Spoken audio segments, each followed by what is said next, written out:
Mi nombre es Laura Gallego, vengo desde Colombia, desde Medellín, y vamos a hablar hoy fundamentalmente de dos casos que se convierten en referentes para todos aquellos que hablan de gobernanza pública en una ciudad latinoamericana, provincia, no es ni siquiera la principal ciudad, sino es la segunda ciudad más importante. Fui invitada para hablar de un caso regional, de un caso, digamos, que integra varias ciudades, varios municipios. Sin embargo, quiero empezar hablando de Medellín porque el modelo de Medellín nos inspiró en el marco de un nuevo modelo de gestión pública para hablar de Urabá. Entonces, voy a hablar un poco en principio de lo que pasó en Medellín y voy a rescatar una frase del diputado general a propósito de la política es hoy una necesidad urgente.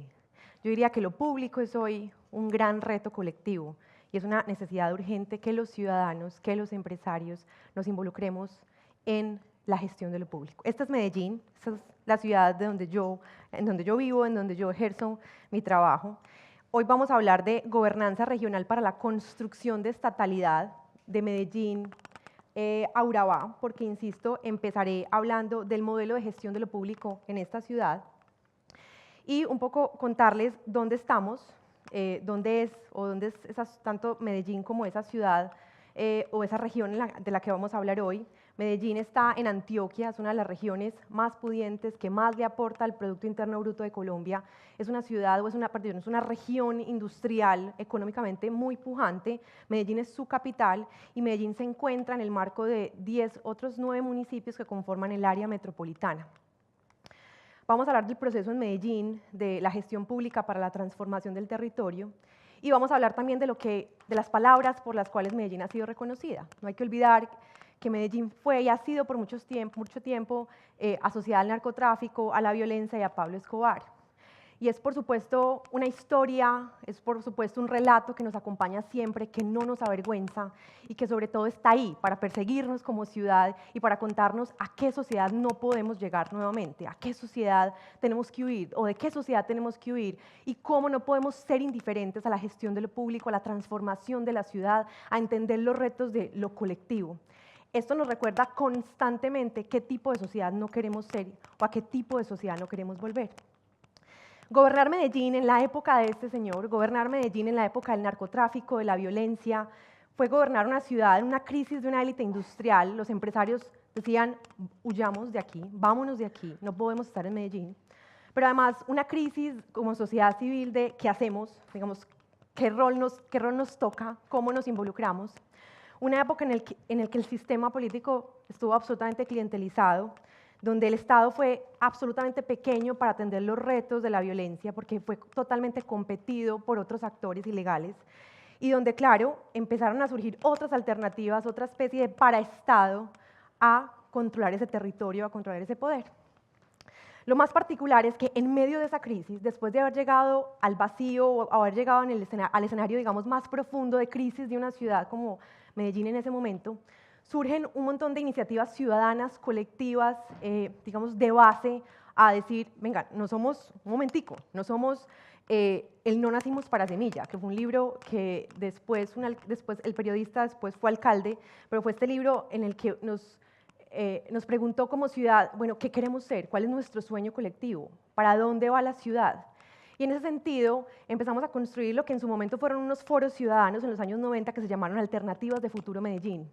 Unas preguntas hechas por ciudadanos a sus ciudadanos, ¿cierto? Es decir, lideradas por la ciudadanía en torno a qué va a pasar con Medellín, qué va a pasar con el narcotráfico, cómo lo vamos a superar, cómo vamos a construir un Estado cada vez más fuerte, cómo vamos a superar esta crisis. Y empiezan a gestarse un montón de iniciativas locales, de conversación ciudadana, de diálogo público, de líderes barriales, de delegados de organismos internacionales, pero también delegados del gobierno nacional, a recorrer los barrios, a preguntarle a la gente qué nos soñamos, qué esperamos de Medellín, qué buscamos o cómo logramos superar esta crisis. Y obviamente los empresarios jugaron un papel fundamental.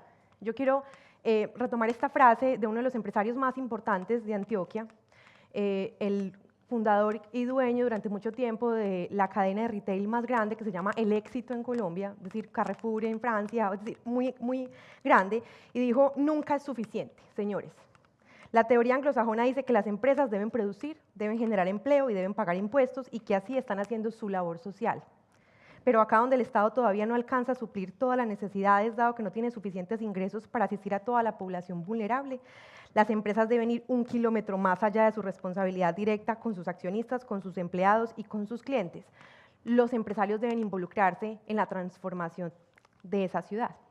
Pero además no quisiera olvidar en esta idea de conceptualizar o de entender la gobernanza pública o colaborativa, el rol de los actores sociales, comunitarios, el rol de la sociedad civil, que es trascendental y lo fue para Medellín, actores culturales, actores artísticos, líderes de los barrios fueron fundamentales para volver a construir esa historia de Medellín y volver a pensar esa historia de Medellín en términos de futuro.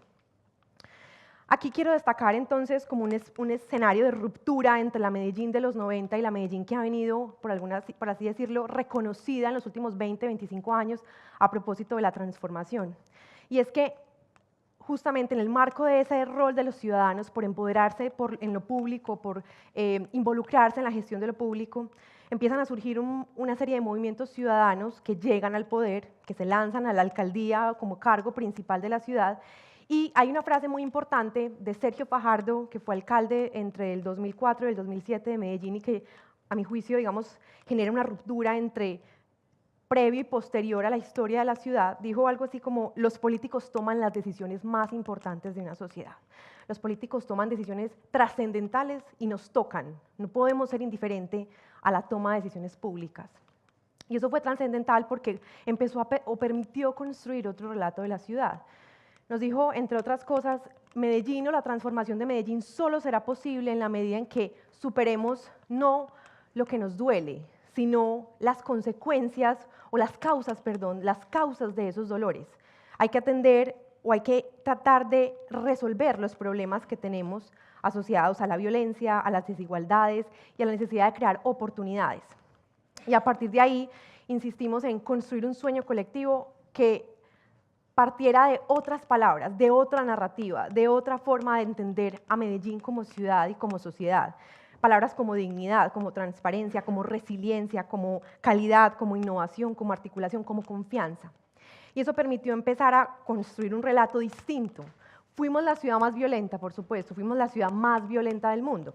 Y pasamos de 381 homicidios por cada 100.000 habitantes en 1991 a una tasa de 26 en 2007. Ustedes dirán, pues sigue siendo alta, por supuesto. Hoy tenemos muchísimos retos como ciudad, pero pasamos de una tasa absolutamente alta a empezar a construir otro relato y a empezar a entender que la construcción de lo público hace responsable o corresponsable no solamente al Estado, sino a los empresarios y a la ciudadanía. Varias premisas que quiero dejar claras para después concentrarme en el reto regional. Lo primero es que nuestras ciudades construidas sobre modelos de exclusión y pobreza no son sostenibles, no son sostenibles. Lo segundo es que solo puede pensarse una ciudad sostenible si la definen 3 palabras que han orientado el modelo de gestión de lo público en Medellín: inclusión, equidad y oportunidades. Tercero, hay que generar acceso a toda la población a lo público. Lo público es una construcción colectiva, lo público tiene que ser un factor de oportunidades. Desde la calidad de lo público se construye la equidad y la inclusión. Cuarto, toda obra física, toda obra de intervención o toda intervención urbana en una ciudad tiene que tener un contenido y tiene que tener un resultado social, pero sobre todo tiene que tener un relato.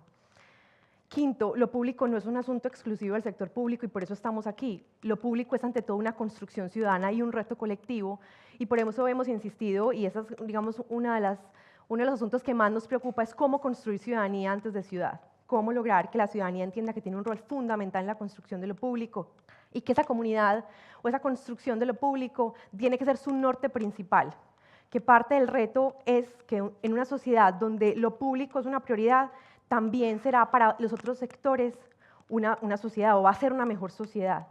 En ese sentido, nosotros consideramos desde el caso de Medellín que había o teníamos que resolver esos problemas de violencia, desigualdades sociales y de pobreza, y a partir de ahí empezamos a construir un modelo público, un modelo de gestión de lo público que fue reconocido en 2013 gracias al cual fue reconocida la ciudad como una de las ciudades más innovadoras del mundo. estuvo en competencia con otras 250 ciudades y uno de los reconocimientos de este premio, del Lee Kuan Yew World City, nos interesa reconocer a Medellín por una razón, y es cómo entendió, por el proceso, cómo entendió que la construcción de lo público requiere de muchos actores trabajando en sintonía y en coordinación, más allá de los resultados, porque por supuesto seguimos teniendo un montón de necesidades, un montón de retos como ciudad, pero parte del reconocimiento se dio en torno a superar esa historia de violencia, construir un nuevo relato de mediano y largo plazo, es decir, no en función de un solo gobernante o un solo periodo de gobierno, sino pensar en una construcción social de mediano plazo y asegurar que en esta experiencia participaran muchos actores. Aquí simplemente traigo una frase en el marco de la premiación que planteaba: la experiencia de Medellín ilustra un nuevo modelo de transformación urbana y ciudadana por los resultados concretos, no solamente en la reducción de la criminalidad, que fue trascendental e importante, sin que eso suponga que no hay retos todavía, sino sobre todo por la creciente confianza ciudadana en la administración de lo público o en la gestión de lo público.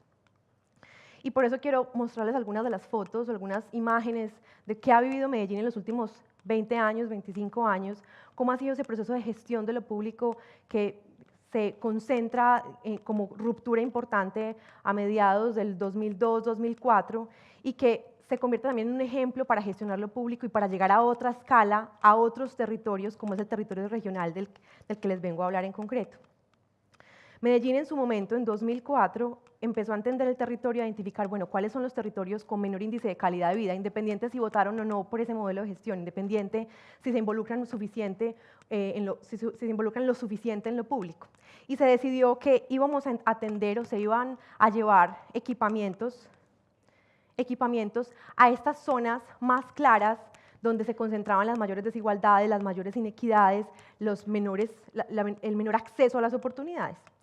Y este fue un poco el tránsito, por supuesto siguen habiendo retos, pero fue un tránsito importante en la medida en que se empezó a construir nuevas centralidades de esas oportunidades, nuevas centralidades y equipamientos públicos en la periferia de la ciudad, en las laderas, donde se concentran buena parte, digamos, de los problemas o de los retos que teníamos como ciudad.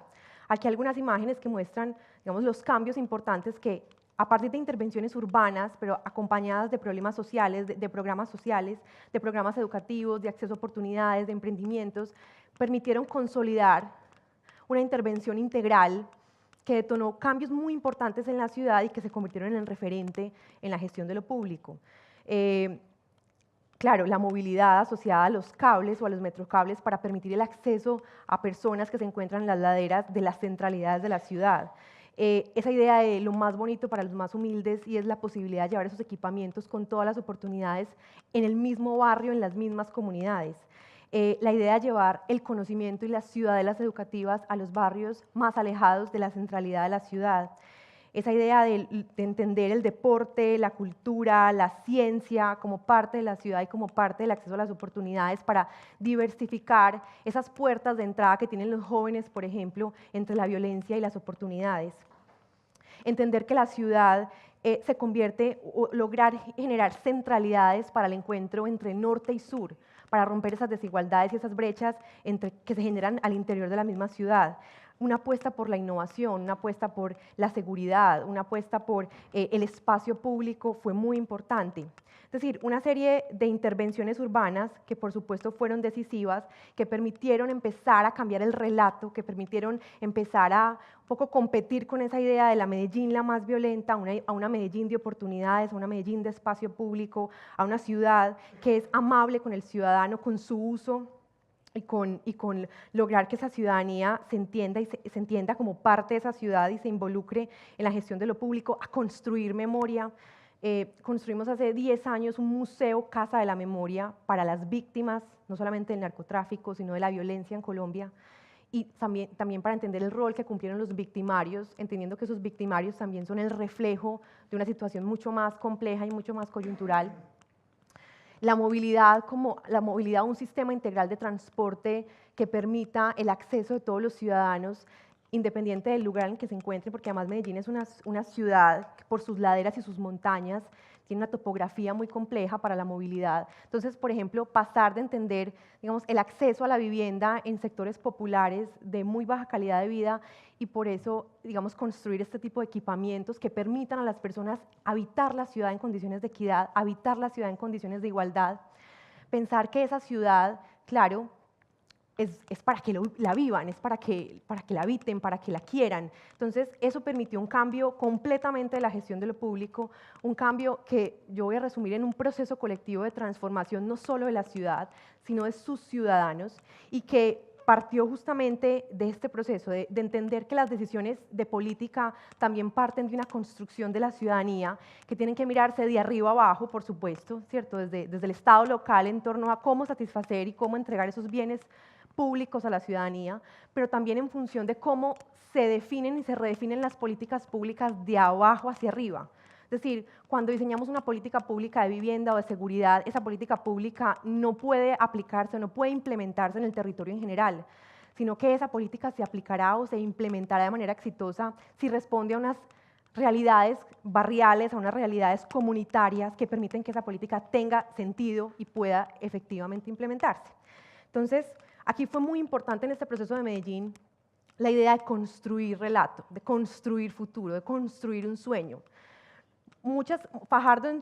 Sergio Fajardo, cuando fue alcalde, le hacían muchas críticas a propósito de esa idea de Antioquia la más educada o Medellín la más educada, porque claramente las cifras no se correspondían con ese sueño. Y él insistía en algo muy importante y era, claro, cambiar ese relato implica poner a soñar a los ciudadanos en torno a hacia dónde queremos ir, más allá de lo imposible que sea ese sueño. Y para eso fue muy importante estos escenarios de talleres de imaginarios, donde la ciudadanía activa buscaba imaginar ese futuro, buscaba construir, escribir ese futuro. Y aquí fue clave para el caso de Medellín como modelo de gestión, pues esa idea de involucrar a los ciudadanos en entender sus equipamientos, en entender esas intervenciones de ciudad, esas políticas públicas y lograr justamente darle respuesta a esos sueños a través de diferentes intervenciones. Pero no solamente fueron talleres de imaginarios o espacios de deliberación y de diálogo ciudadano, sino que pasó algo muy interesante y es que se diseñaron arreglos institucionales para involucrar a los ciudadanos en la gestión de lo público. Algunos ejemplos, los planes de desarrollo local. Por primera vez en Medellín empezamos a entender que pues una ciudad de 2.5 millones de habitantes con una complejidad, 16 comunas, 16 centralidades territoriales, 5 corregimientos, es decir, 5 espacios territoriales rurales, decíamos, no podemos hablar de un plan de desarrollo de la ciudad, porque es hablar de la ciudad como un todo y hay muchísimas particularidades. Empezamos a hablar de planes locales, de planes que buscaban llegar a esa microesfera o esa idea de gestionar lo microterritorial y a construir estos planes locales con los ciudadanos. Pero además, otro asunto importante, diseñamos herramientas de presupuesto participativo para que con los ciudadanos identificáramos y priorizáramos ese recurso en esos planes locales barriales. Y esto, insisto, permitió cambiar la forma en la que se gestiona lo público en Medellín, la forma en la que se gestiona lo político en Medellín, porque pasamos de un modelo de favores individuales para mantener lealtades políticas en los territorios y empezamos a construir instrumentos institucionales y espaciales para hacer gobernable una ciudad, en el que la ciudadanía cumple un rol fundamental, en el que la ciudadanía se organiza gracias a ese cambio institucional, y en el que la ciudadanía empieza incluso a diseñar herramientas institucionales para responder a esos cambios sociales y territoriales. Aquí hay un par de imágenes que muestran un poco cómo ha venido transformándose esa manera de entender el rol de la ciudad. Hoy la ciudad, por ejemplo, desarrolla de manera autónoma diferentes espacios. Por ejemplo, esto es un afiche de uno de los eventos que tiene concurrencia todos los lunes de la ciudad, todos los lunes de la semana. Se llama Equipo Medellín Lunes de Ciudad, donde la ciudadanía, la academia invitan a expertos para hablar de los retos de Medellín y logramos que haya un permanente diálogo sobre los retos que tiene la ciudad, sobre los desafíos que tiene la ciudad. Insisto, la posibilidad de seguir dándole importancia a estos encuentros de la ciudad, esta idea de que no puede haber empresas exitosas en sociedades fracasadas, que hace que, por ejemplo, los empresarios jueguen un papel fundamental. La academia, el centro que yo represento y otros centros de Medellín permiten hoy construir memoria, sistematizar, recoger aprendizajes. Y por supuesto, esta idea de cómo vamos liderada incluso por los empresarios, y es la creación de una plataforma de seguimiento y de veeduría a los políticos y a los planes de desarrollo lideradas por empresarios que convocan a universidades y a medios de comunicación y que le hacen permanente contacto, permanente seguimiento, permanente, digamos, discusión o generan un montón de discusiones con lo público a propósito del cambio en Medellín. Entonces, en definitiva, aprendimos un montón de asuntos del modelo Medellín, ¿cierto? Claro, logramos reducir y salimos de la lista de las 50 ciudades de mayor tasa de homicidios en el mundo, pero esto es un avance que todavía sigue siendo un reto para nosotros, todavía seguimos apareciendo, todavía seguimos teniendo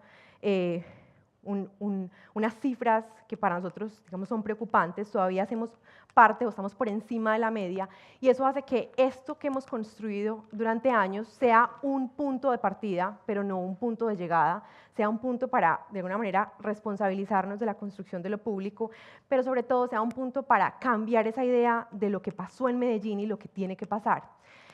En los 90, casi que en medio de esa crisis que les conté hace unos minutos, esa idea de un Estado débil, de unos privados indiferentes, por así decirlo, a lo público y unos ciudadanos que se vieron un poco solos en esa coyuntura, fueron este tipo de organizaciones multilaterales, internacionales, quienes acompañaron a Medellín en superar también buena parte de esa crisis.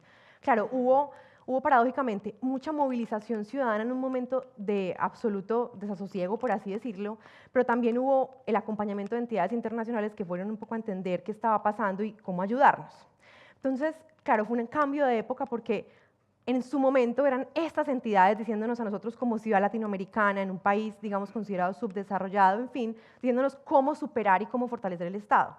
Y lo que hoy hay es absolutamente lo contrario, es decir, un montón de instituciones públicas, privadas, sociales, académicas, pensando en cómo Medellín y cómo Antioquia, como laboratorio, no se olvidan de ese pasado, recogen ese pasado, sistematizan esos aprendizajes y buscan no solamente transferirlos a otras ciudades latinoamericanas, porque compartimos muchísimos de los retos, sino sobre todo cómo buscamos no volver a esa crisis, cómo no regresar y cómo aprender de esa historia.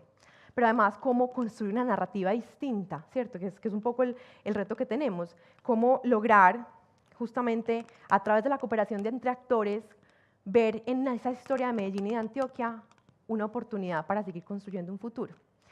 Lo innovador de este modelo de gestión pública, y lo que, digamos, parte del reto que nos trae hasta acá, hablar del cómo, digamos, cómo fue posible o cómo lo logramos.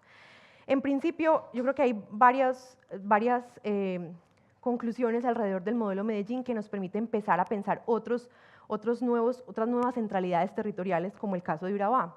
El primero es la decisión de asumir lo público como un profundo trabajo de acupuntura social e institucional, no solamente urbana. Y suele pasar que algunas ciudades de Latinoamérica van a Medellín, conocen su proceso y la conclusión que se llevan es, bueno, vamos a hacer un equipamiento urbano en mi ciudad. Y eso no es realmente lo interesante, lo importante.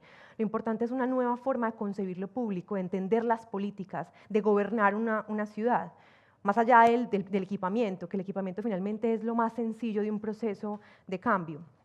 Lo segundo, y eso es muy importante, las soluciones no son donde duele, sino donde se origina el dolor, las desigualdades, la pobreza, la exclusión. Eso es lo más difícil de solucionar, ahí es donde nos toca competir.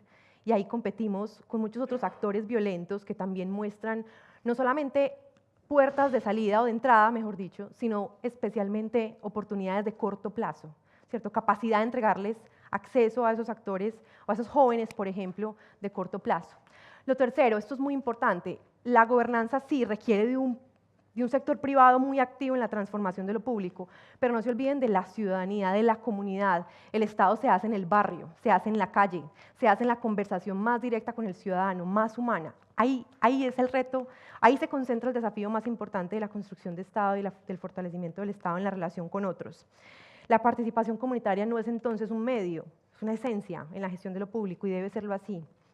Y finalmente, las alianzas público-privadas, empresarios, universidades, comunidad, han sido claves para el caso de Medellín, pensando en que esa filantropía, que pasemos de la filantropía, de la responsabilidad social, del valor compartido, a hablar de la construcción de lo público como una apuesta no solamente del sector público, del Estado local, sino de muchos otros actores.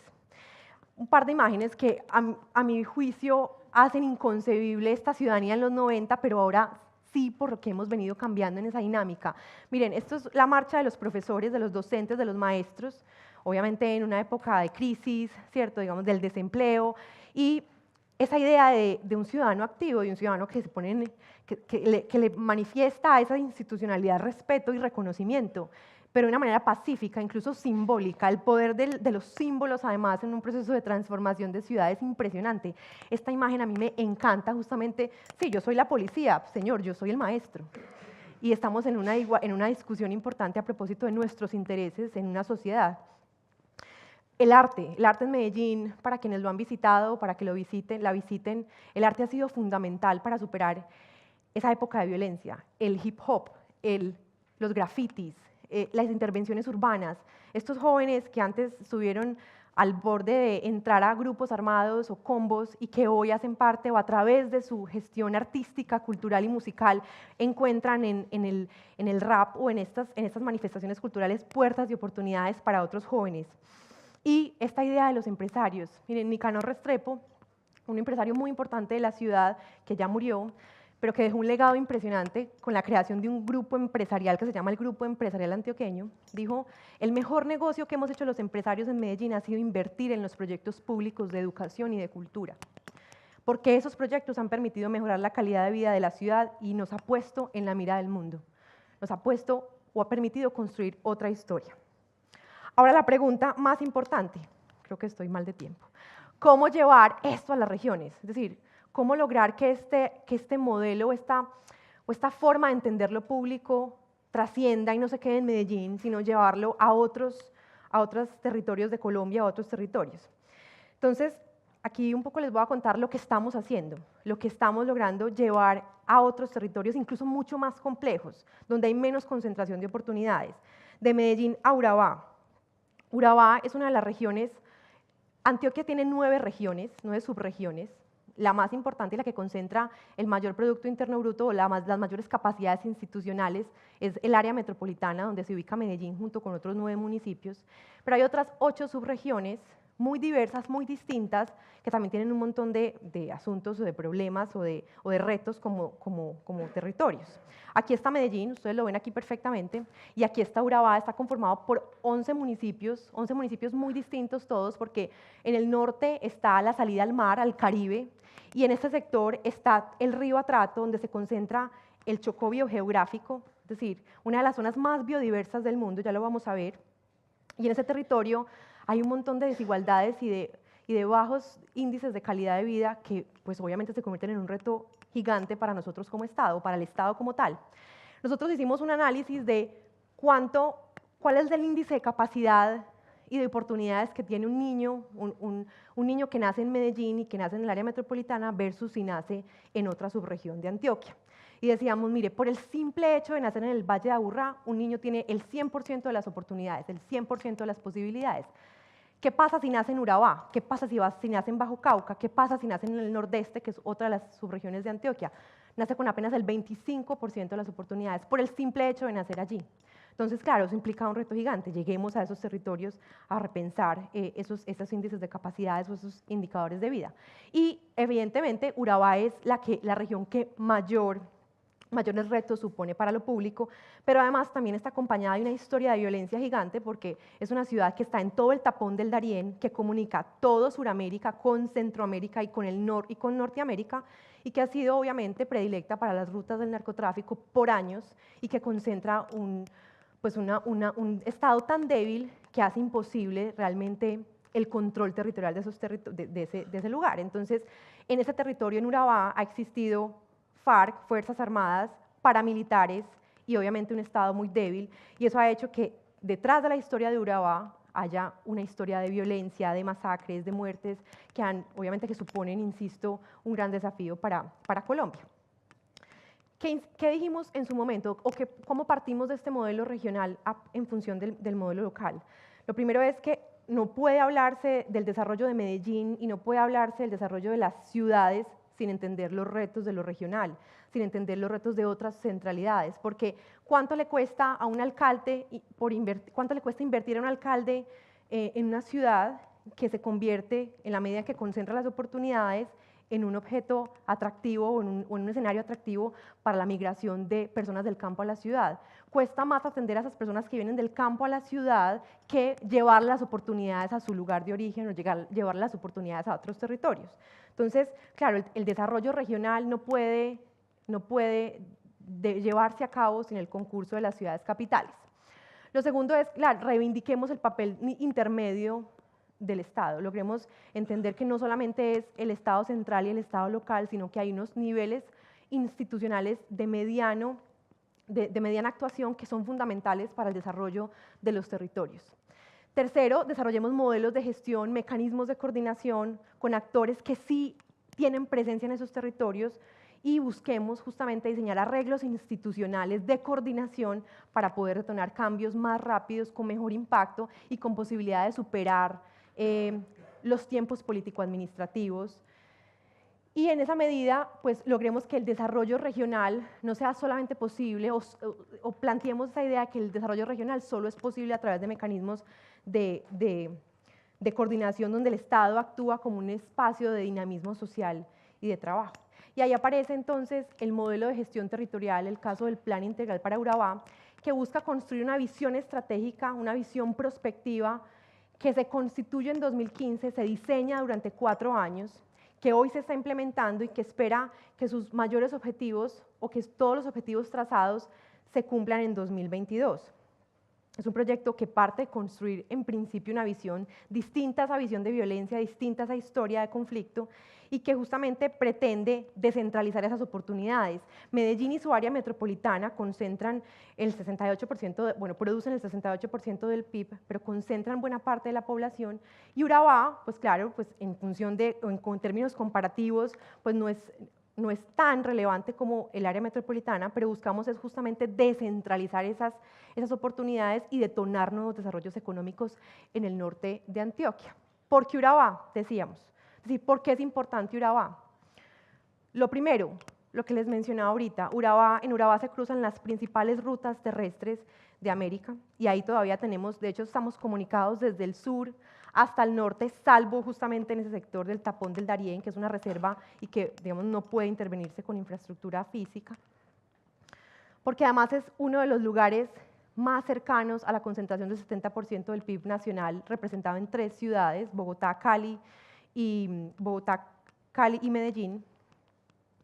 Es además, digamos, una centralidad de principales rutas marítimas mundiales.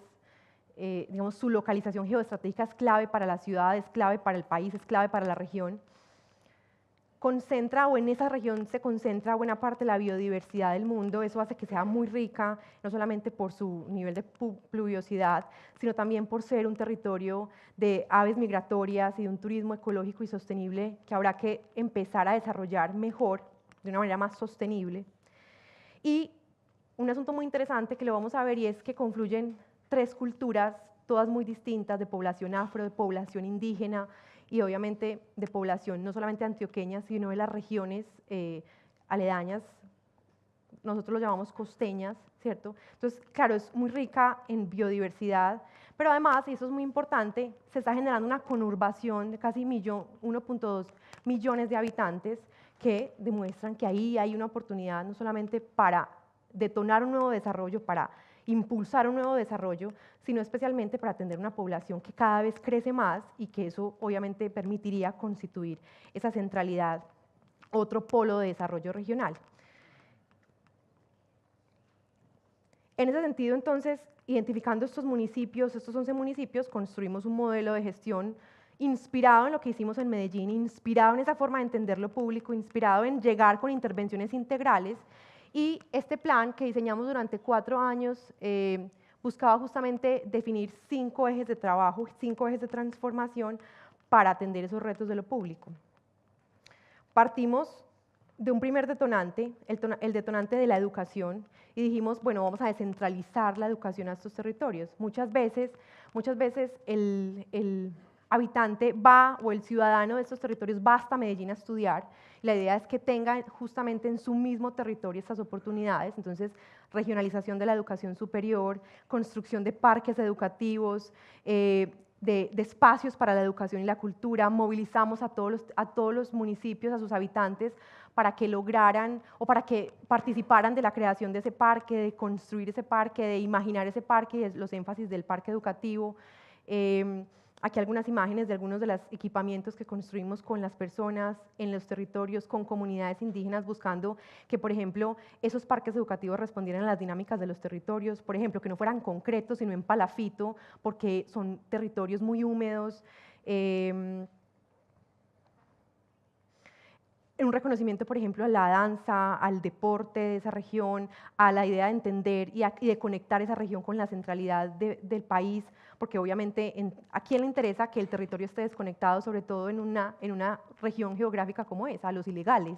Entonces decíamos, hay que conectar ese territorio, hay que aprovechar ese territorio como salida al mar, entonces una nueva vocación económica. Hoy estamos en la construcción de 3 puertos en esa región, liderada por privados, pero en concordancia o en coordinación con actores públicos y privados. Voy así rápido porque, digamos, me he tomado más tiempo del previsto.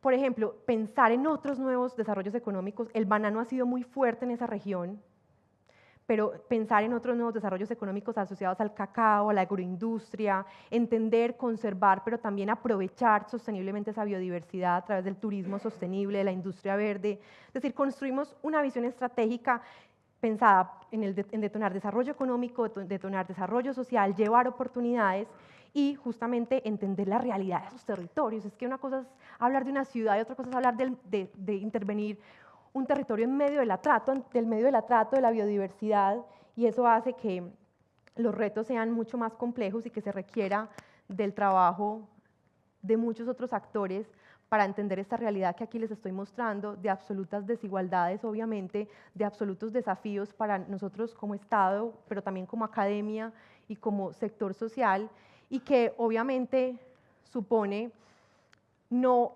insistir en que se desplacen a la ciudad o incluso no considerar los territorios perdidos, por así decirlo, porque hemos tenido ese tipo de conclusiones, sino buscar que en medio de esos desafíos territoriales o en medio de esas complejidades podamos intervenirlos, podamos llevar la misma calidad de oportunidades y de equipamientos, esto no pasa, a esos territorios complejos de una región como Urabá. Estas son un poco las intervenciones que hemos hecho, que estamos implementando, que buscamos que demuestren o que permitan otro tipo de desarrollos en esa región. Y además un asunto muy interesante, ya voy a terminar, y es que todo esto lo hemos construido con ellos, entendiendo que nuestra visión a propósito del desarrollo es muy distinta a la que ellos tienen en sus territorios. Entonces los hemos construido con ellos. Igualmente talleres de imaginarios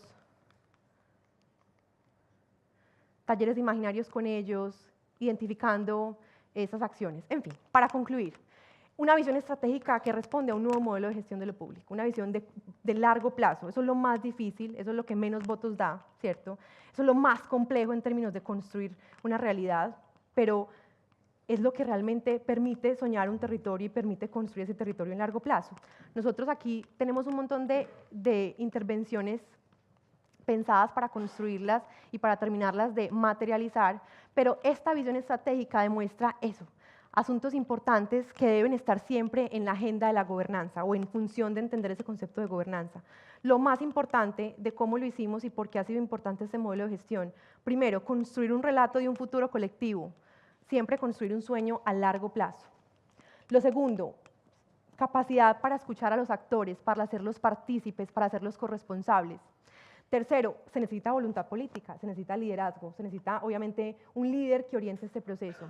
Un equipo base coordinador de alianzas, por supuesto, que sea transversal a muchos sectores, mucha informalidad, nosotros nos reímos de esto, es decir, mucho tinto, mucho café, mucha capacidad para tomar café con muchos actores, muchas miradas, muchos puntos de vista, porque hay lógicas diversas para entender un territorio tan complejo, y lo más importante, construir confianza y conservar ese espíritu del trabajo colectivo. Esto demuestra, estos son muchos actores los que han trabajado con nosotros, muchos los que han hecho explícito ese papel que cumplen los actores gubernamentales y no gubernamentales en la gestión de lo público, esa idea de las reuniones, de conversar, de diseñar, de pensar, de escribir, esa idea de invertir. Miren, nosotros solo como institución pública Invertimos en 4 años 150.000 millones de dólares, pero con los aliados invertimos 3 veces ese dinero, 413.000 millones de dólares. Es decir, un montón de recursos asociados a carreteras, puertos, pero también programas sociales que hacen esto. El Estado es una relación social, esa es mi gran conclusión.